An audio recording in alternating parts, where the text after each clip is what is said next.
Hi guys and welcome back to my channel. Today I will be reviewing Deadpool and Wolverine. Right. So Deadpool and Wolverine is like the third installment of Deadpool movies that come from like Ryan Reynolds and his team, and what was once Fox but is now Disney. Um this third movie follows Deadpool as he and Wolverine uh try and save his universe. The universe. It's and this is a non-spoiler review now. This Deadpool movie is alright. Out of the three, I'd say it's just a little bit below the other two. I know we've been waiting for the team up for a long time between Deadpool and Wolverine, and I will say that part of the movie does work. Um, if not a little bit repetitive in nature. Um, it is a not too visually interesting movie, to be fair, but I feel like that's a honestly a little bit of a handicap of it now having to fit into the Disney mold of things now visually. But as Deadpool movies go, it's all right. I wouldn't like if you're down to your last 15-20 pound and you want to go see a movie, I wouldn't spend it on this. I'd wait for it to come out on Disney Plus. I'd wait for streaming for this one than paying for it, to be honest. I wasn't really all that impressed when I was watching it in the cinema. There was nothing really happening visually that needed to be seen, that it needed to be seen in the cinema, to be honest. But it's still, it's still, if it still sits in line visually, sort of, with what's come before.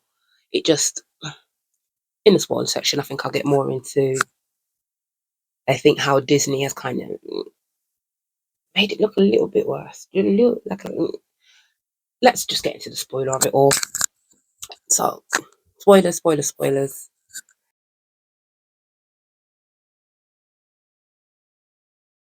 Uh, this movie follows Deadpool as he kind of tries to find, I guess, purpose again.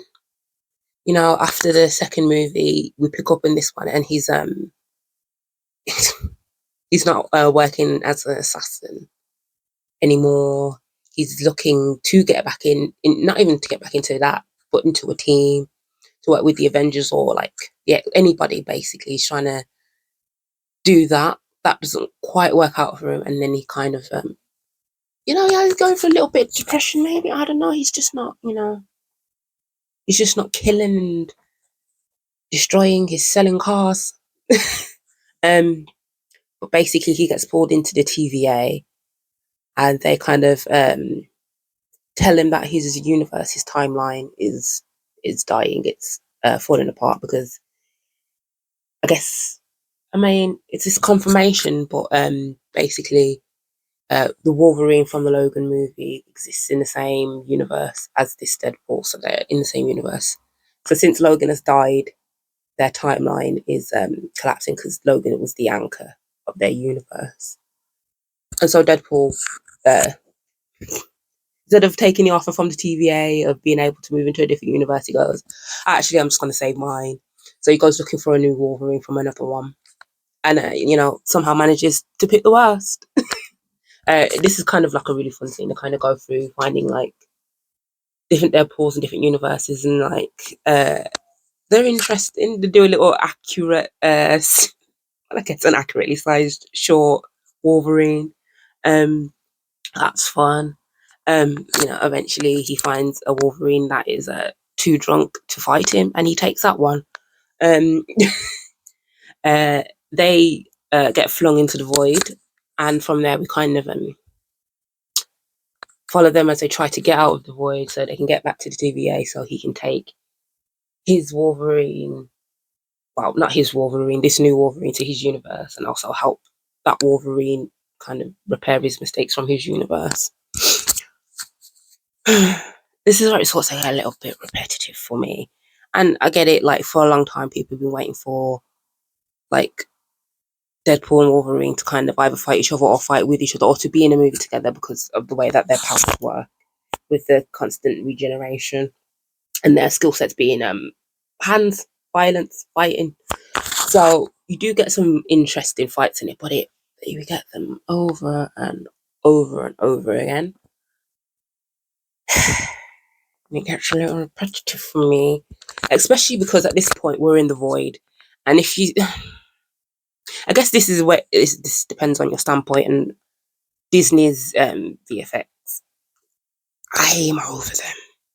You know, it's got that very Ant-Man quantum verse feel that all these movies have, that you know we're on a sound stage, and I get it, a lot of visual effects are done that way. I don't know what it is about Disney and their visual effects being so flat to me in terms of the colors, but it just, everything on that in that void just looks so flat to me. It just doesn't look very good. I don't mean this to be like derogatory or mean to the visual effects artists, because I don't think it's their fault at all. I think this is very much a Disney corporation issue. That is, you know, they want to make everything look the same, but in doing that, it looks boring. It looks boring, and it's a shame because they've done some interesting visual things before Disney, especially in terms of the Marvel Universe, and I don't know why all of a sudden it's just so drab to look at. But it's drab to look at, and it's I think that's an unfortunate thing, because one thing I will give the Deadpool universe, even when it was at Fox, visually the colours were a bit more interesting, and their VFX was more interesting, even if it wasn't always the best. It still got across the idea, and I don't know, this is so flat and ugh, collapsed. I don't know, something about the visuals for me with Disney at this point always leaves wanting.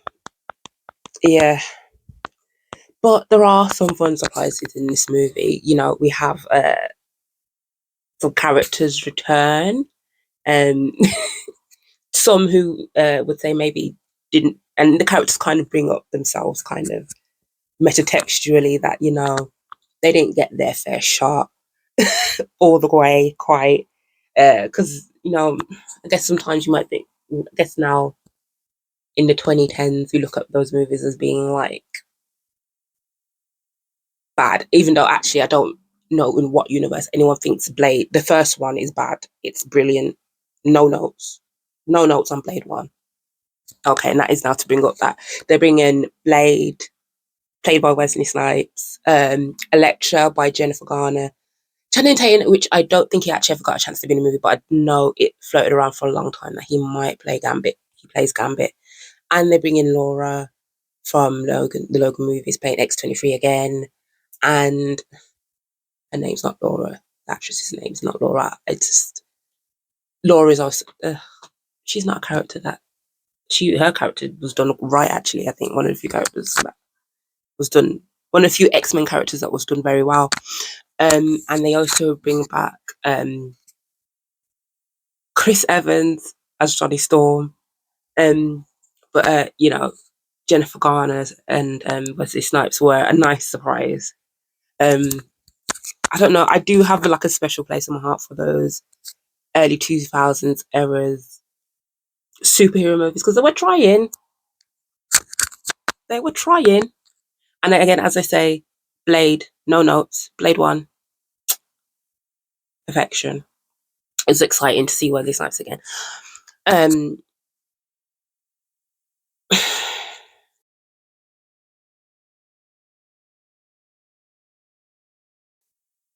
Now this just brings up something that is a spoiler, and I've said this is spoilers. So if you hear this now and you're upset with me, I said spoilers. Uh, it appears that they're going to bring Wesley Snipes back as Blade, which I'm not upset by, but I'm not also excited by either. I don't know. They seem to have been having a lot of trouble with the Blade movie in terms of like rebooting it, but I don't know. I thought Marshall was a good casting for a Blade. So for them to be like, you know, he's the one and only Blade, and there is no other Blade, even though we hired someone to play Blade. were the scripts that they were coming out for that bad. I don't know. A lot of moves that Disney's making at the moment are giving desperate. And I mean, they should be. It's not the Disney universe is not what the Disney MCU is not what it once was. And I can see why they might feel a little bit desperate considering the heights it reached. But yeah, Blade might be coming back as well, Wesley Snipes might be coming back and playing Blade, which is it could be fun. It could be.